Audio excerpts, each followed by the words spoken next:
Spain versus Austria പോരാട്ടം. ഇതിൽ ഇന്നലെ ഇപ്പം റാൽഫ് റാഗ്നിക്ക്, അതായത് നമ്മുടെ ഓസ്ട്രിയൻ്റെ കോച്ച് പറയുന്നുണ്ട്, ഞങ്ങൾക്ക് ഒന്നോ രണ്ടോ കാര്യങ്ങൾ, അതെന്താണ് ആ കാര്യങ്ങൾ അദ്ദേഹം പറഞ്ഞില്ല, ഒന്ന് മെച്ചപ്പെടുത്തി കഴിഞ്ഞാൽ സ്പെയിനെതിരെ നന്നായിട്ട് പോരാടാൻ പറ്റും. ഒന്ന് അദ്ദേഹം പറയാൻ ഡിഫെൻസീവ്ലി ഒരു ഡിസിപ്ലിൻഡ് ആയിട്ട് കാര്യങ്ങൾ ഹാൻഡിൽ ചെയ്യണം എന്നുള്ളതാണ്.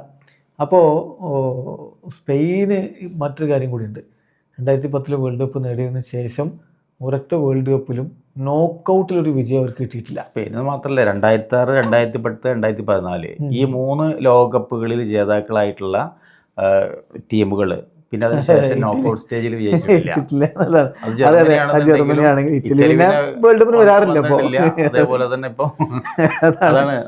അപ്പോൾ സ്പെയിന് നമ്മളിങ്ങനെ ബ്രസീൽ ഡിക്ലൈനായി അങ്ങനെ എങ്ങനെയെന്നൊക്കെ പറയാറുണ്ടല്ലോ. അപ്പം ഇറ്റലി വേൾഡ് കപ്പിനില്ല എന്നൊക്കെ പറയുമ്പോഴും ജർമ്മനിയുടെ കഥ ഏതാണ്ട് അങ്ങനെയൊക്കെ തന്നെയാണെന്ന് നമ്മൾ പറഞ്ഞു. ഇപ്പുറത്തു കൂടി സ്പെയിൻ എന്തോ മഹാസംഭവമാണെന്നുള്ളൊരു ധാരണ ആളുകൾക്കുണ്ട്. പക്ഷേ യാഥാർത്ഥ്യം ഇതൊക്കെയാണ്. ഇത്തവണ ആ ഒരു നോക്കൗട്ട് വിജയം ഉണ്ടാവുമോ? നോക്കൗട്ട് വിജയം ഓസ്ട്രിയയാണ് എതിർ ടീം.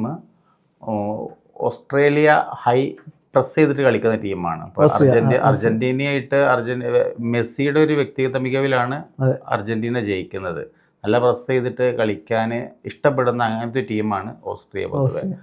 അപ്പോൾ ഗോൾ അടിക്കാൻ പൊതുവെ ബുദ്ധിമുട്ടും എന്തായാലും സ്പെയിനെ സംബന്ധിച്ച്, പ്രത്യേകിച്ചും ഹൈ പ്രസ്സിങ്, നല്ല ഡിഫൻസ്, ടൈറ്റ് ഡിഫൻസ് ഉള്ള ലേക്ക് പോകുന്ന ടീമുകൾക്കെതിരെ സ്പെയിന് പൊതുവെ ഗോൾ അടിക്കാൻ ഒരു ബുദ്ധിമുട്ട് സ്ട്രഗിൾ ചെയ്ത് കാണുന്നുണ്ട്. ഇപ്പോൾ കേപ്പവർദ്ധായിട്ട് നമ്മൾ കണ്ടു ആ രീതിയിൽ. അതേപോലെ തന്നെ ഇപ്പം ഇങ്ങനെ രീതിയിൽ കൂടുതൽ ഗോൾ അടിക്കാൻ, അത് ഗോൾ അടിച്ച് ജയിച്ചിട്ടുള്ളത് ഇപ്പം അവർ സൗദി അറേബ്യനായിട്ടുള്ള 4 ഗോൾ ചെയ്യാണ്. സൗദി അറേബ്യ ഗോൾ അടിച്ചത്. മറ്റൊന്നും തന്നെ നല്ലൊരു, ഇപ്പോൾ യുറുഗ്വേയായിട്ട് ജയിച്ചു, 1 ഗോളിന് ജയിച്ചു. പക്ഷെ അതൊരു കൺവിൻസിങ് ആയിട്ടുള്ള വിക്ടറി ആയിരുന്നില്ല. അപ്പോൾ സ്പെയിനെ സംബന്ധിച്ചിടത്തോളം ഈ വേൾഡ് കപ്പിൽ സ്പെയിൻ ആയിട്ടില്ല. അപ്പോൾ ഫ്രാൻസുമായിട്ടുള്ള ഒരു കമ്പയർ ചെയ്യുമ്പോൾ നമുക്ക് വ്യക്തമായ സംഭവം നമ്മൾ മുന്നേറ്റ നിരയുടെ കാര്യത്തിൽ ഇപ്പോൾ ഫ്രാൻസിൻ്റെ വളരെ ഡെഡ്ലി ഒരു കോംബോ ആണ്, നമ്മൾ അവരുടെ ഒരു മാരകമായിട്ടുള്ളൊരു കോംബോ ആണ്. അപ്പോൾ അതേമാതിരിയുള്ള എന്താ പറയുക, നമ്മൾ ടീമുകൾക്ക് നിരന്തരം പ്രഷർ കൊടുക്കുന്ന, ഏത് സമയത്തും ഗോൾ അടിക്കുമെന്ന് തോന്നുന്ന തരത്തിലുള്ള ഒരു രീതിയിൽ സ്പെയിൻ അത്ര ഒരു എംഫാറ്റിക് ആയിട്ടുള്ള ഒരു പ്രകടനം എന്ന് പറയുന്നത് സ്പെയിനിൻ്റെ ഭാഗത്തുനിന്ന് വന്നിട്ടില്ല എന്നുള്ളതാണ്. തീർച്ചയായിട്ടും അതൊരു വിഷയമാണ്. മാത്രമല്ല മറുഭാഗത്ത് സ്പെയിനൊക്കെ നന്നായിട്ട് അറിയാവുന്ന ടീമാണ് ഓസ്ട്രിയ എന്നുള്ളത് വളരെ ഇമ്പോർട്ടൻ്റ് ആയിട്ടുള്ള കാര്യമാണ്. ഇപ്പോൾ അവരെ അർണാട്ടോവിച്ച് ഉണ്ടാവുമോ എന്ന കാര്യത്തിൽ ചെറിയ സംശയങ്ങൾ ചില മാധ്യമങ്ങൾ പറയുന്നുണ്ട്. എന്നാൽ പോലും ഷ്മിഡ്, ലൈമർ, സാബിറ്റ്സർ, ഷാൽഗർ, അങ്ങനെ പിന്നെ അലാബ ഡിഫൻസിലുണ്ട്. എല്ലാം കൂടി നോക്കുമ്പോൾ മികച്ചൊരു ടീമും കൊണ്ട് തന്നെയാണ് റാൽഫ് റാഗ്നിക്ക് വരുന്നത്. മറുഭാഗത്ത് ഇന്നിപ്പം പ്രധാന റോളിൽ ലാമിൻ യമാലിൽ സ്റ്റാർട്ട് എന്ന് വിചാരിക്കുന്നു. ലാമിൻ യമാലും ഓയർസബാളും അലക്സ് ബെയ്നയും, അതാണ് നമ്മൾ പ്രതീക്ഷിക്കുന്നൊരു മുന്നേറ്റ നിര. ഇതിൽ ഇപ്പം ഗോളടിക്കാൻ സ്പെയിന് ശരിയാണ്, സൗദിക്കെതിരെ ഗോളടിച്ചു.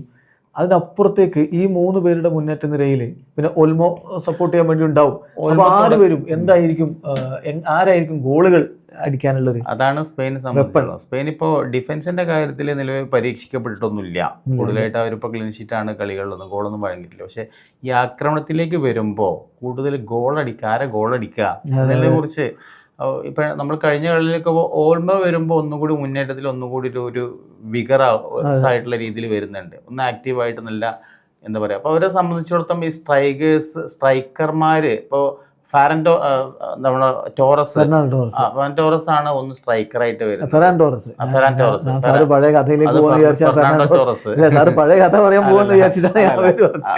ടോറസിന്റെ പ്രകടനം എന്ന് പറയുന്നത് എന്താ പറയുക, ചാൻസുകൾ എത്ര കിട്ടിയിട്ടുണ്ടെങ്കിലും വളരെ കൺവിൻസ്. ഇതുവരെ ഒരു ഗോള് പോലും വന്നിട്ടില്ല ഫെറാൻ ടോറസിനെ ഇറക്കിയിട്ട് ചാൻസുകൾ കിട്ടിയിട്ട്. പക്ഷെ ഇവരെ എനിക്ക് തോന്നുന്നു നമ്മളിപ്പോൾ അതുപോലെ ഒയർസബാലിന്റെ ഒരു ചാൻസുകൾ കുറെ കിട്ടിയിട്ടുണ്ട്. പക്ഷെ അതിൽ നിന്ന് ഒയർസബാൽ ഇത്തവണ ഗോൾ അടിച്ചിട്ടുണ്ടോ ഈ വേൾഡ് രണ്ടാം കളിയിൽ ഗോൾ അടിച്ചു? ആദ്യ കളിയിൽ ഒന്നും നടന്നില്ല, പക്ഷെ രണ്ടാമത്തെ കളിയിൽ അദ്ദേഹത്തിന് ഗോൾ ഉണ്ട്. അതാണ്. അപ്പോൾ അതാണ് ഇപ്പോൾ നമ്മൾ ഫ്രാൻസും നമ്മളിത് കമ്പയർ ചെയ്യുകയാണെന്നുണ്ടെങ്കിൽ, ഇപ്പോൾ ഫ്രാൻസിനെ സംബന്ധിച്ചോളം അവർക്ക് ബോക്സിൽ കയറിയിട്ടും ഗോൾ അടിക്കും, ബോക്സിനെ പുറത്തുനിന്ന് ഗോൾ അടിക്കാൻ പറ്റിയ ലോങ് റേഞ്ച് ഷോട്ടുകൾ എടുക്കാൻ പറ്റുന്ന പ്ലേയേഴ്സ് ഉണ്ട് എന്നുള്ളതാണ്.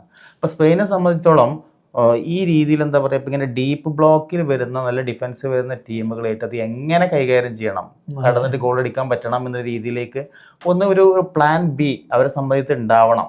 കാരണം കടക്കാൻ പറ്റില്ല എന്നുണ്ടെങ്കിൽ ഇവരെ സംബന്ധിച്ചോളം ലോങ് റേഞ്ചിലുള്ള ഷൂട്ടിലൂടെ ഗോൾ അടിക്കാൻ പറ്റുന്ന പ്ലേയേഴ്സ് അധികം ഉണ്ടോ എന്നുള്ളത് ഒരു വിഷയം ഒരു വിഷയമാണ്. ഏതായാലും യമാലിനെ കൊണ്ട് അതൊക്കെ കഴിയും. യമാല് ബാഴ്സലോണയിൽ അങ്ങനെ ആ സൈഡിൽ നിന്നൊക്കെ യമാലിന് കൂടുതൽ പ്ലേയിങ് ടൈം അതേപോലെ തന്നെ ഒരു ഫോമിലേക്ക് എത്തിയിട്ടില്ല എന്നുള്ള വിഷയമുണ്ട്. അപ്പോൾ എനിക്ക് തോന്നുന്നു ഒരു കോൺഫിഡൻസ് കുറവിലാണ് കളിക്കുന്നുള്ളത്. ഇഞ്ചുറിയെ വെച്ച് കോൺഷ്യസ് ആയി കണ്ടാണ് യമാൽ കളിക്കുന്നുള്ളത്. അതായത് നമ്മളിപ്പോൾ പൂർണ്ണമായിട്ട് ഇരിക്കാത്ത റിസ്ക് എടുത്തിട്ടൊരു കളി യമാലിൻ്റെ ഭാഗത്ത് കൂടുതലായിട്ട് നമുക്ക് അധികം കാണുന്നില്ല. ഇപ്പോൾ ഇഞ്ചുറിയിലേക്ക് ഇനി പോകുമോ എന്നുള്ള ഒരു ഭയം സംഭവത്തോട് കൂടിയിട്ട് അപ്പോൾ അത് ഒരു വിഷയം എന്ന് പറയുന്നത് അത് സപ്പോർട്ട് ചെയ്യാൻ കവർ ചെയ്യാൻ വേണ്ടി മറ്റുള്ള പ്ലേയേഴ്സ് വേണം ആ രീതിയിൽ റിസ്ക് എടുത്ത് കളിക്കാൻ. ഇഞ്ചുറി ഇല്ലാത്ത പ്ലേയേഴ്സ് കളിക്കണം ആ രീതിയിൽ. അപ്പോൾ സ്വാഭാവികമായിട്ടും നമ്മൾ ആ ഭാഗത്ത് നമ്മൾ കൂടുതലായിട്ടുള്ളൊരു ഭാരം കുറയുന്നുള്ളതാണ്. ഏതായാലും അലക്സ് ബെയ്നെയാണ് കഴിഞ്ഞ കളി ഗോൾ അടിച്ചത്. അദ്ദേഹം ഇന്നും ഉണ്ടാവും. അദ്ദേഹത്തിൽ നിന്ന് ഗോൾ നമ്മൾ പ്രതീക്ഷിക്കുന്നു. ലാമിൻ യമാൽ ഇന്ന് സ്റ്റാർട്ട് ചെയ്യുന്ന തന്നെയാണ് മുണ്ടോ ഡിപ്പോർട്ടിവോ ഒക്കെ പറയുന്നത്. അപ്പം അത് കുറച്ചുകൂടി കൃത്യമായിരിക്കും. കാറ്റലൻ മാത്യു ആണല്ലോ. അപ്പം ആ രൂപത്തിൽ ഇപ്പം അറ്റാക്കിങ്ങിലേക്ക് വരെയായിരിക്കും ഡാനി ഓൽമോ, ലമീൻ യമാൽ, വൈറസബാൾ, അലക്സ് ബെയ്ന എന്നിവർ ഒരുമിച്ചിറങ്ങുമെന്ന് വിചാരിക്കുന്നു. പിന്നെ റോഡ്രിഗോയും റോഡ്രിയും പെഡ്രിയും മധ്യനിരയിലുണ്ടാവും. ഡിഫൻസിൽ ലോറൻറ്റും കുബാസിയും ലാപ്പോർട്ടും കുക്കറയും ഗോൾ കീപ്പറായിട്ട് ഉനായ് സിമോൺ. ഇതാണ് നമ്മൾ പ്രതീക്ഷിക്കുന്ന സ്പെയിൻ്റെ ഒരു 11. അപ്പം നമ്മൾ സ്പെയിൻ്റെ കാര്യം പറയുമ്പോഴേ കളി ആര് ജയിക്കും, എന്താണ് ഒരു സ്കോർ ലൈൻ സാറിൻ്റെ മനസ്സിൽ വരുന്നത്? പൊതുവെ എല്ലാ കാര്യം ഇപ്പോൾ നിലവിൽ ഹിസ്റ്ററി കഴിഞ്ഞ ഇപ്പോൾ ഈ പറഞ്ഞത് എതിരാണ്. നോക്കൗട്ട് സ്റ്റേജിൽ കടന്നിട്ടില്ല. പക്ഷെ എനിക്ക് തോന്നുന്നു നിലവിലെ പെർഫോമൻസ് ഇപ്പോൾ വളരെ ഫേവറേറ്റ് എന്ന രീതിയിലാണ് വന്നിട്ടുള്ളത്. നിലവിൽ ഇതുവരെ ഫ്രാൻസ് ഇപ്പോൾ നിലവിൽ വരുന്നത് ഇപ്പോൾ ഈ ഒരു കഴിഞ്ഞ കളി കഴിയുന്നത് വരെയൊക്കെ തുടക്കത്തിൽ സ്പെയിനിന് തന്നെ ഏറ്റവും കൂടുതൽ സാധ്യത ഇപ്പോൾ ബെറ്റിങ്ങിലും സംഭവങ്ങളൊക്കെ കൂടുതലായിട്ടുണ്ടായിരുന്നു. ബെറ്റിംഗ് ഓഡ്സിലൊക്കെ കൂടുതലായിട്ട് സ്പെയിനാണ് ഉണ്ടായിരുന്നത്.